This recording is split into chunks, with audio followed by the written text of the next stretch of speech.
वज़ीर आज़म शहबाज शरीफ़ आज़ाद कश्मीर जे अवाम जे मसइलनि खे हल करण लाइ 23 अरब रुपयनि जी तुर्त फराहमीअ जी मंज़ूरी ॾेई छॾी आहे। वज़ीर आज़म मियां मोहम्मद शहबाज शरीफ़ जी सदारत हेठि आज़ाद कश्मीर जी मौजूदा सूरतहाल बाबति इस्लामाबाद में ख़ासि इजलास थियो। इजलास में वज़ीर आज़म आज़ाद जम्मू कश्मीर आज़ाद कश्मीर जे वज़ीरनि ऐं आला सियासी क़यादत शिरकत कई, जॾहिं त इजलास में वफ़ाक़ी वज़ीर ऐं इत्तेहादी जमायतुनि जे अॻुवाणनि बि शिरकत कई। हिन फ़ैसिले खां पोइ आज़ाद कश्मीर में बिजली जी क़ीमतुनि में घटिताई कई वई आहे, जंहिं ते कश्मीरी क़यादत ऐं वज़ीरनि वज़ीर आज़म शहबाज शरीफ़ जा थोरा मञा। आज़ाद जम्मू ऐं कश्मीर में तवानाई वारे खाते बिजली जी क़ीमतुनि में घटिताईअ जो नोटिफिकेशन बि जारी करे छॾियो आहे। घरेलू सार्फिन जे इस्तेमाल लाइ बिजली जी 1 खां 100 यूनिट ताईं बिजली जी क़ीमत 3 रुपया फी यूनिट हूंदी। 101 यूनिट खां 300 खां वधीक यूनिट्स जे इस्तेमाल ते 6 रुपया फी यूनिट चार्ज थींदा। जारी कयल नोटिफिकेशन मूजिब कमर्शियल इस्तेमाल ते 300 यूनिट बिजली जे इस्तेमाल ते 10 रुपया फी यूनिट चार्ज कयो वेंदो, जॾहिं त 300 खां वधीक यूनिट्स जे इस्तेमाल ते फी यूनिट 15 रुपया चार्ज कया वेंदा। वफ़ाक़ी सरकार पारां अटे में बि आज़ाद कश्मीर जे अवाम खे रिलीफ ॾिनो वियो आहे। पहिरियां अटे जो मण 3100 रुपया हो,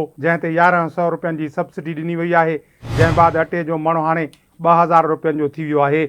सब्सिडीअ जे मद में वफ़ाक़ी सरकार ते 23 अरब रुपयनि खां वधीक जो भार पवंदो।